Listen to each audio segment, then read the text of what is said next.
We're ready for the start. They're off.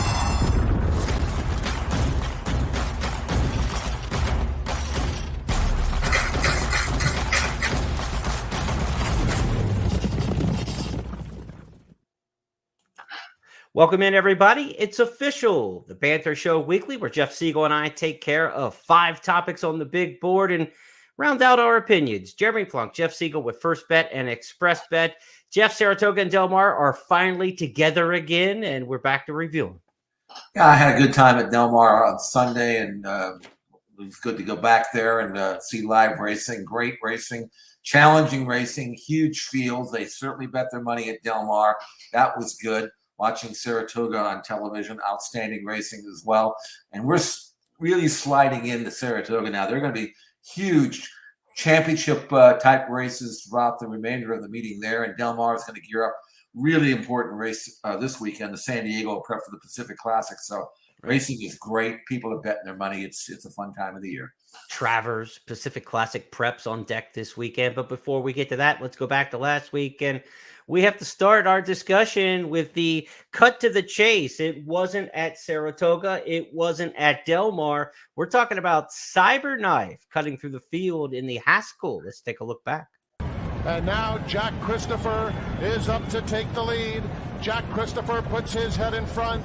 A big run from Howling Time with a 3-wide bid at the quarter pole. At the rail, Benevengo, just behind them, Cyberknife, and then Taba. They turn for home. It's Jack Christopher in front. Howling Time. Taba switches to the outside, and he's now putting in a strong bid. And here comes Taba.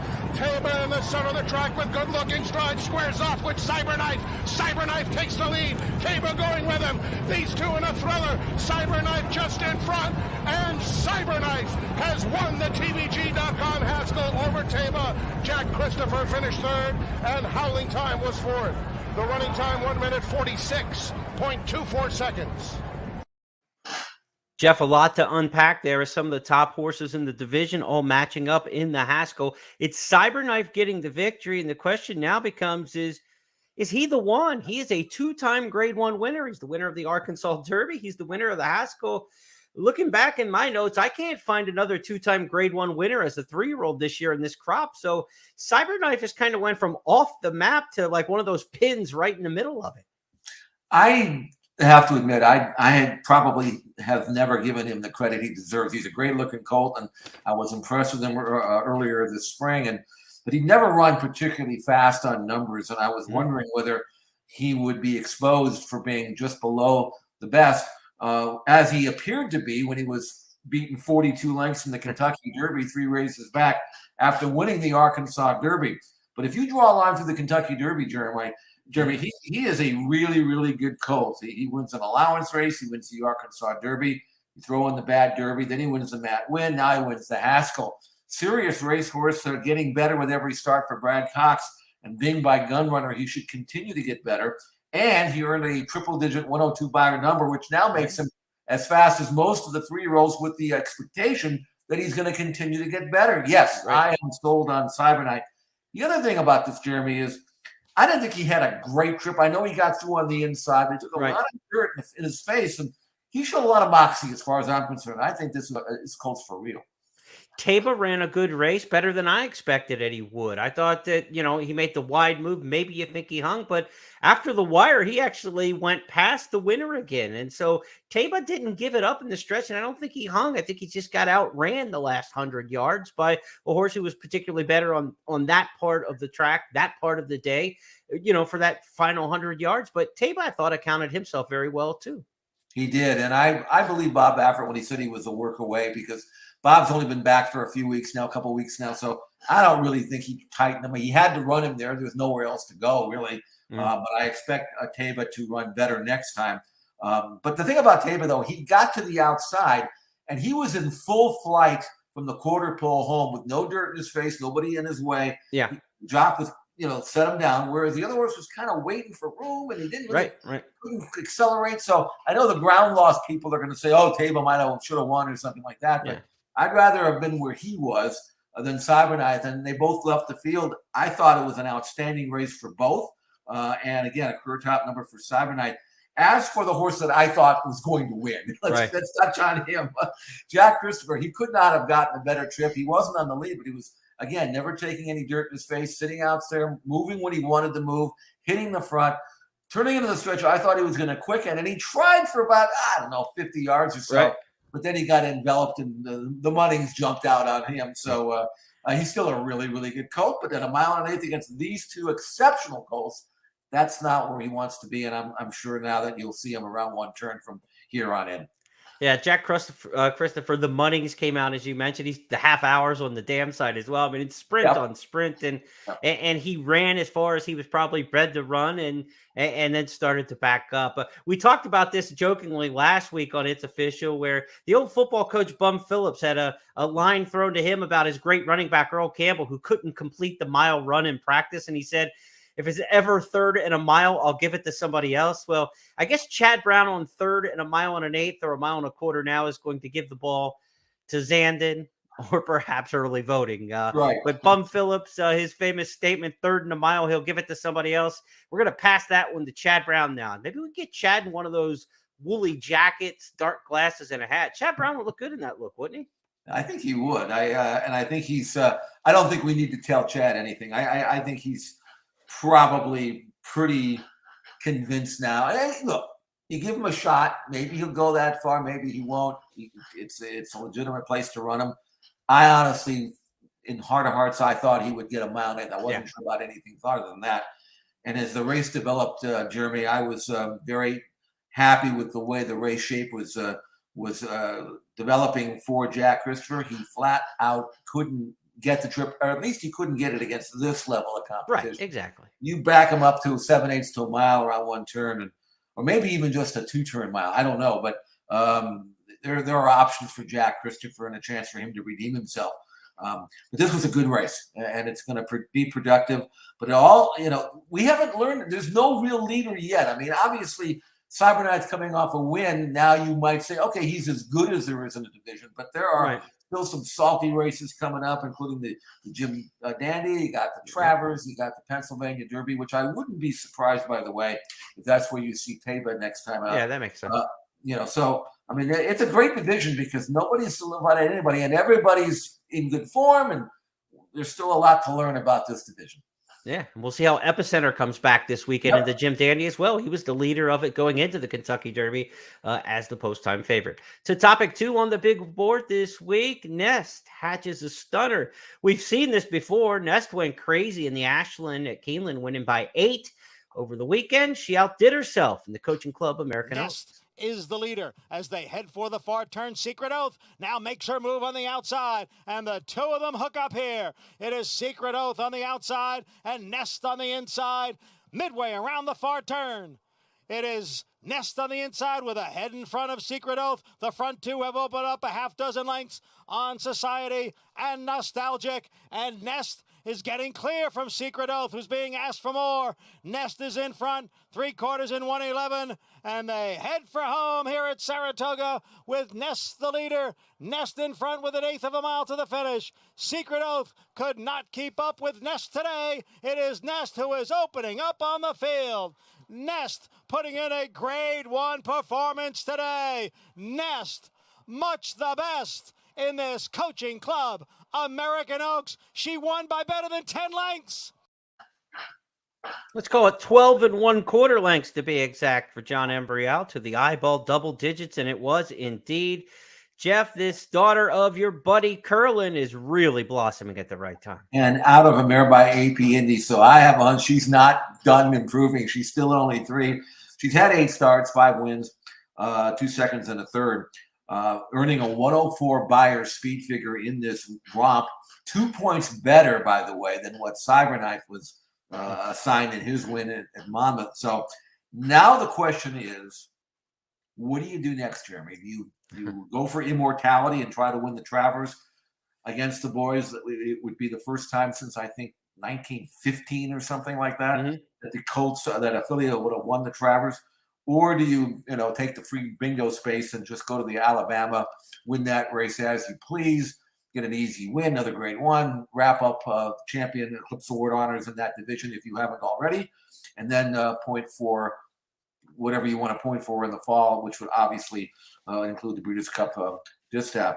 I don't know what the question is. I know that if the guys are going to try to, the people who own this horse, they're pretty sensible people. Mm-hmm. But they're going to look at those numbers, and they're going to say, why can't we win the Travers? We're faster than the 3-year-olds, or as fast anyway. And at 1.25 miles, isn't what this filly wants to? Plus, right. You could make a case. I could make a case that she could have, maybe should have, certainly could have won the Belmont against the Colts last time out if she hadn't broken badly. So, all right, if you owned her, what would you do, Jeremy? What would you do? What's your next call? Can I wait till about 7 o'clock on Saturday night after we've seen the Jim Dandy? Because if nothing jumps off the page in the Jim Dandy, absolutely go forward, right? But if one of Chad's runs through the screen or Epicenter looks awesome again, then you think the Alabama's still 1.25 miles, right? I think that is the 1 3-year-old filly race that still goes 10 furlongs that hits her wheelhouse. So that makes sense to just go and stay for the Alabama. But if there's not a standout horse in the Jim Dandy, I think she's not to be afraid of anything she saw in the Haskell last week. And I think with her Belmont performance already in tow, you know what you've got there, right? She fits with the best in this division. You could argue Mo Donegal, the Belmont winner, who's now sidelined, is the best of the 3-year-old crop to this point, perhaps after the Belmont Stakes. And she was second to him, and now he's absent and AWOL. So, hey, I'll say, you've got a reasonable chance to win the Travers with that filly. And we know she loves Saratoga after this performance. I say all steam ahead towards the Travers Stakes, but, get the caution that I can back out if I see something really fabulous coming up out of the Jim Dandy. But who's to say that's going to happen a week from now? And also, whoever does win the Jim Dandy, are they going to be as effective at 1.25 miles? That's part of it too. So, I don't know what to tell you. As a racing fan, of course, I'd love to see her in the Travers, but I don't know whether in the long term whether that's what they'll decide to do. When you figure you want. I mean, the Alabama is going to be a workout. I know Secret Oath will be in there, but I don't think that's what they're worried about anymore. Right. And then you take that race, and then you develop some kind of fall plan, which might mean that you wait until the Breeders' Cup distaff, or maybe you run her one more time in between. I don't know. Yeah. And then she's only a 3-year-old. You've got the 4-year-old season to look forward to as well.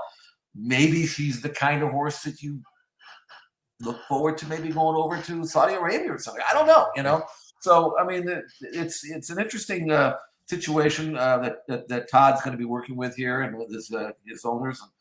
I just think she's extraordinary. I really do. And we saw a filly that trounced another really good filly in Secret Oath for Wayne Lucas, who is coming back in the Alabama. And what do you think of her? I mean, you know how high both of us were on Secret Oath during the spring. Is she been exposed, or are there things that she can do maybe that make her better? She beat this filly in the Kentucky Oaks. They ran 1-2. There were no excuses that day, and Secret Oath was primed. But the move was timed perfectly. You and I talked about this a little bit off camera before we started taping the podcast today. She's got to be ridden just right? She's got one move in her. It's not that long, sustained move. So if it's uncorked like Saez did on Kentucky Oaks Day at the right time, boom, she looks fabulous, and she can beat a filly like Nest. But we kind of went back to that replay as far back as we did to show how soon that she went after her. And if you're going to try to attack 3 furlongs plus out like they did with Secret Oath in that race in the Coaching Club Oaks, it's probably not going to work. She's not going to sustain her run that far. Typically, when that happens with horses, Jeff, that tells me that they're better shorter, 1 mile and 1 mile and a 16th, that they have a good kick to them. They're not the long, sustained endurance type horses. So if Secret Oath were to go to the Alabama to run 1.25 miles, then maybe you would think she might be, ripe to be upset, even if you don't have a star like Nest in that field. I think she's really good, but I think 1 mile and a 16th are probably going to end up being her best distances. Good thing for her because, there are some really good races for the fillies around 1 mile and a 16th. That Sam Houston Classic, I think, is a 1 mile and a 16th for the ladies. The Apple Blossom is a short race. It's not, one of these big, long type endurance type races. So she won't have to stretch out and run 1 mile and an 1/8, 1 mile and a quarter a lot if she's going to stay in the distaff division. So she's got a chance, I still think, to be a really, really productive filly moving forward. She's a good one, but Nest looks to be better right now, certainly on the square last Saturday at Saratoga. Let's talk about another mare at Saratoga, filly, 4-year-old Clariaire, who's really on her game right now. Jeff titled this one Clariaire's hopes for the Distaff Championship. And I kind of thought when you turned this title in, Jeff, that you were like reaching a little bit, like, yeah, she's pretty good, but she's not that good.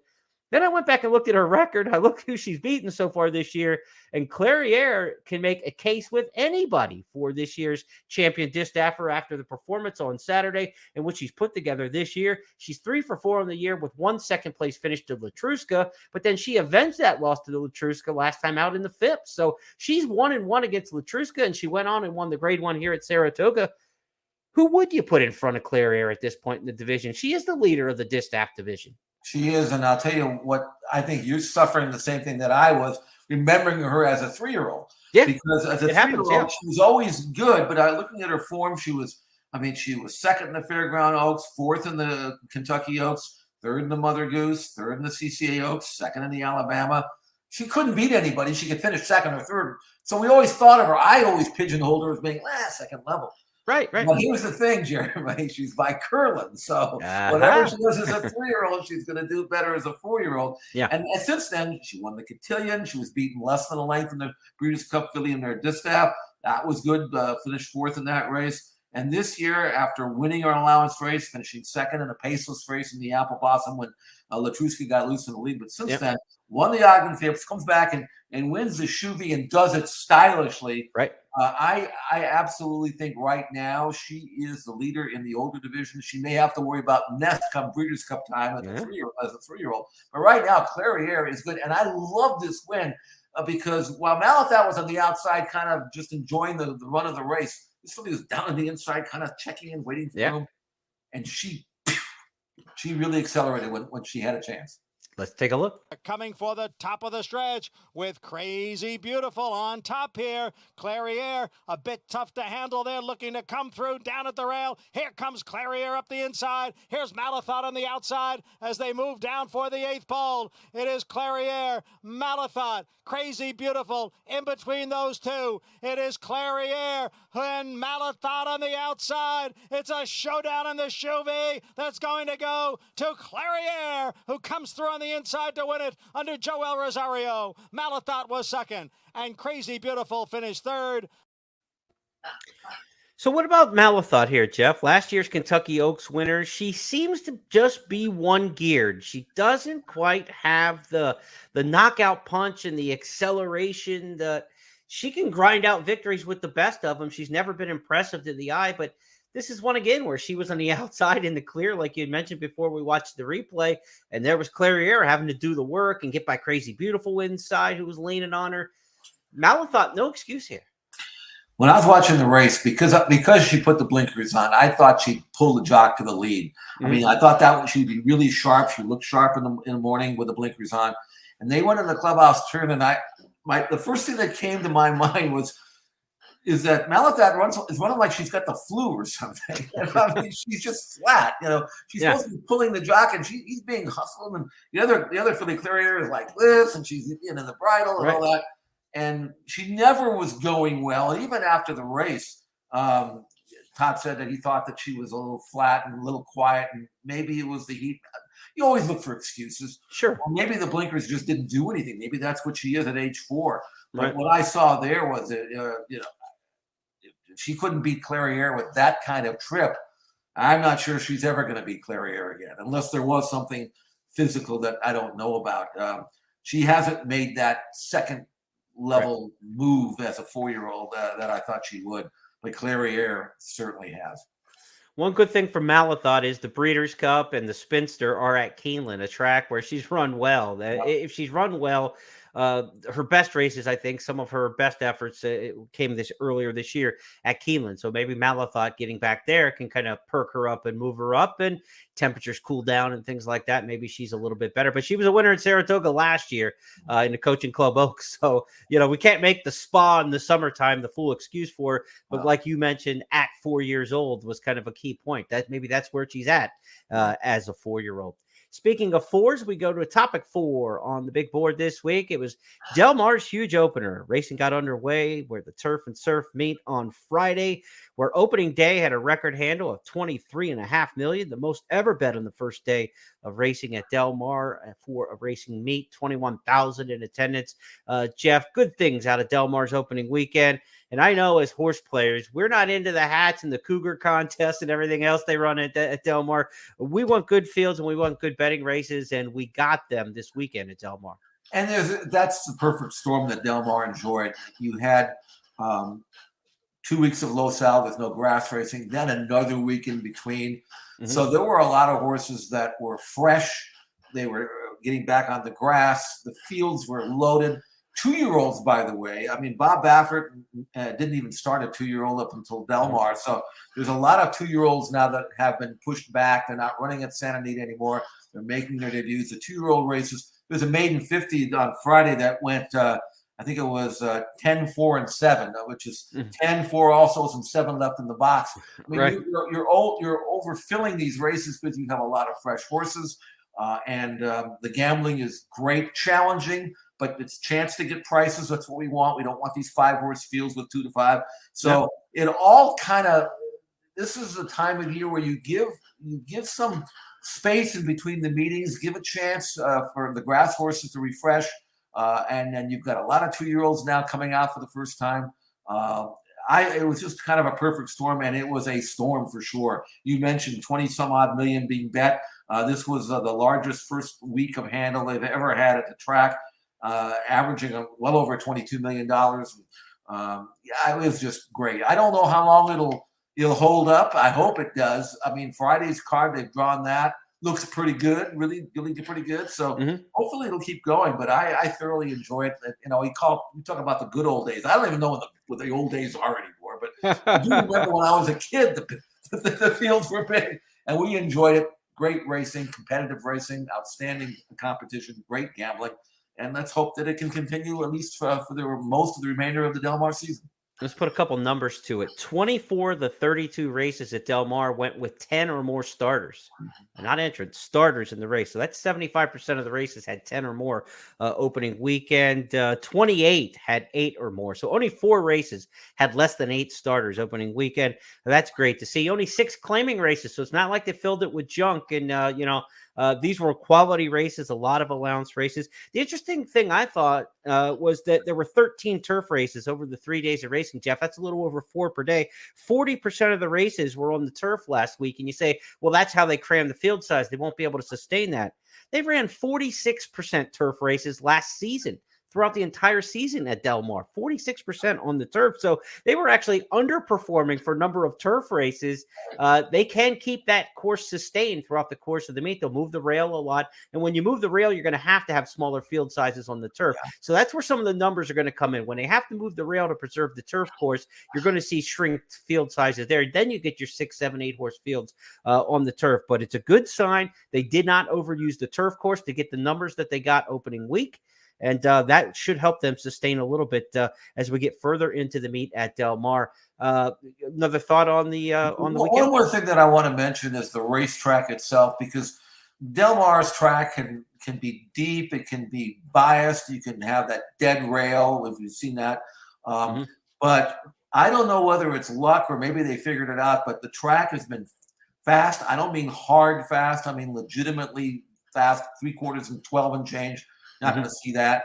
And you can win on the rail. You can win rally wide. We saw it both. It's about as fair a track as I've seen in Del Mar in this century. I hope they can keep it that way because that makes for better racing. And I appreciate the track trying to solve a problem that they've had. And also, believe it or not, I know you're not with us. The timer actually worked. That's the biggest shock of them all. I mean, the clock actually worked, but the fractions were posted, So, I mean, I'll give it up to Del Mar. They were prepared this year. Excellent to hear that. And, you talked about this guy earlier in the series that we've done on It's Official, that Phil D'Amato for you is the Chad Brown of California. He picked right up where he left off. Let's see his big stakes winner in the San Clemente, Bella Bell. She finished up strong. Behind that, Bella Bell looking for room. Bella Bell gets room down at the rail in the white cap. They come for home, and Lucky Girl. Bella Bell now coming, flying 16 archers out of nowhere. Bella Bell, Lady T late on the outside, 16 archers, but Bella Bell's too good. And Bella Bell has won the San Clemente. And Jeff, that's the way you want to come back off the January layoff. She looks like she's going to be a serious second half filly in this division. We don't see the Southern California horses when we get to the Breeders' Cup Filly and Mare Turf have a lot of success, but regionally in California, she looks like she could be the one. And she'll be in the Del Mar Oaks in her next start. And I've already known of at least 3 fillies that are coming over from Europe to run in that. That is going to be a salty race for sure. But Bella Bell, home court advantage for Phil D'Amato. Another Euro, by the way. Came over from Ireland last year. I hadn't seen her train because she was training at Los Al. We don't videotape the works there, but you can pretty much count on Phil D'Amato having them ready, and she was ready. That's a really, really good filly, and that was a strong race. And again, the Del Mar Oaks going to be a terrific race later in the meeting as well. And Balnikoff got the meet off for a start in the Oceanside Stakes for Phil D'Amato. So he's right where we expect him to be on the turf down at Del Mar. Our fifth and final topic this week is a common one on the show weekly here in the summer, our Stars of Tomorrow segment, where we look ahead to some 2-year-olds and some 3-year-old debut types who could be horses that you want to keep your eye on looking down the road. Well, the Silks may look familiar from Nest on Saturday at Saratoga, but on Sunday they were atop Kaling, who was a very impressive debut winner. Randomize is now back running in third. Rarify, Kaling on the outside as they come down for the 8th pole. And it is Kaling who has taken the lead from Rarify. Rarify battles on the inside, but it is Kaling in front, and Kaling is drawing away here in deep stretch. It is Kaling who will win first time out. This 2-year-old filly won by 2.5. Practical Joke filly cost $220,000 and completed a big weekend for Eclipse Thoroughbred Partners and trainer Todd Pletcher. Look, these times at Saratoga are slower than we're used to seeing. The track is slow, just like Jeff was saying at Del Mar. The times aren't the super highway that we're used to seeing. So with a grain of salt, you look at the time and the final time, the speed figures can be important here, Jeff. Your thoughts on Kaling's debut? 77 Buyer is highly respectable for a first-time starter at Saratoga. And again, you mentioned how deep the track was. 112 and 3 sounds slow, but on that track, it was not slow at all. That was a good group, including Rarify, a Justify filly that was all the rage for Wesley Ward coming in from Kentucky. She was supposed to win, as they say. But we had a great workout on Kaling at xptv.com. If you took the time to look at the workout, you would know that this was a filly that would absolutely run. And she did it going in 101, so it wasn't like she worked in 58. But if you watch the workouts at XPTV, 101 with a, on her nice hole and galloping out full of run, you knew she was ready to run. And there was another filly in the race who was supposed to run, was scratched, unfortunately. But that was a filly named Key of Life. She had run second at Churchill behind Wayne's filly, that good filly of Wayne's. Got left at the gate that day, had come back and trained well, but she was scratched. This had the makings of a grade 1 type of maiden race, and it still may be. But Kaling, I think Rarify is going to be fine. And again, don't get psyched out by that slow time. That was a strong race, going to be productive. And Kaling, I think, is going to chance to be a stakes filly for sure next time out. If you're under stable mail and putting horses in, take horses that were in that field and up the track. You want to try to find them perhaps when they return next time. We've got one more bonus topic for you this week on It's Official. And look, we do things as a news and as an analyst and as kind of racing aficionados, but down deep, we're bettors. Jeff and I, we like to handicap the races and we like to bet the races. I'm going to commiserate on something that happened Sunday at Del Mar. I had one key play for the day, and her name was Circle of Champions for trainer Carla Gaines. I thought she'd go off about 15-1, Jeff. She ended up 43-1 at Del Mar in race number 5 on Sunday. She got left at the gate. She was rallying. I expected that. That's what I thought, turning back from a route to sprint in a turf sprint. But if they could ever pay just once in the gallop out, watch this. Johnny Poudras has the motion, and he's going home to score. Johnny Poudras wins. Atomic drops second, close for third for Giving Spirit, and a flying circle of champions. Yeah, flying circle of champions. Thanks a lot, Trevor. A flying circle of champions. What is she, 10 lengths in front in the gallop out? I mean, come on. If you're going to be 43-1, don't do that to me after the race. Especially since they ran the last 8th and 11-3, and she was trying to close into that. So or he was. So that's a race to follow. I got a kick, though, out of Johnny Padres winning. I mean, Trevor doesn't know baseball, so I don't expect him to get the name right. But Johnny Padres, for you old-time baseball fans, and you'd have to be really, really old to remember Johnny Padres. Part of that rotation with Drysdale and Koufax of the Dodgers actually won the 55 World Series deciding game against the Yankees. But one thing about Johnny Padres is he was let's put it this way, he was a borderline degenerate. And I say that in the kindest way. He and Don Zimmer played for the Dodgers back in 58, 59 before Dodger Stadium was built. And they played him at the Coliseum. And that's about maybe a 15-minute drive, maybe at most, to Hollywood Park. So one day, Padres isn't pitching. He's not going to pitch. He's already pitched the day before. He's sitting in the dugout. He said, I want to go to the track. So he left the track, and Zimmer says, "Where are you going?" He says, "I'm going to the track." He says, "Here, I'm making a few bucks. I like a few horses today." So he left the middle of the game, and then Zimmer would say, "Where'd Padres go?" They went to the track. And, okay, nobody cared. But anyway, he was a horse player, as was Don Zimmer, and they used to go for then you could get into the track free after the 8th race, the final, second to last race. They'd always wait and try to get in free because they were too cheap to pay to get in. These are our Dodgers, the World Series Dodgers, And but anyway, Nick Alexander, who owns this horse, was a big baseball fan. So he had Johnny Padres. Earlier in the week, another horse he named, Clem Labine, who was a pitcher for the Dodgers, also won a series win with the Pirates in '60. But he called him Clem Labini. So we had to go tell him, no, it's Clem Labine. So 2 Dodger pitchers won races opening weekend at Del Mar. And I'm pleased to say that I had them both.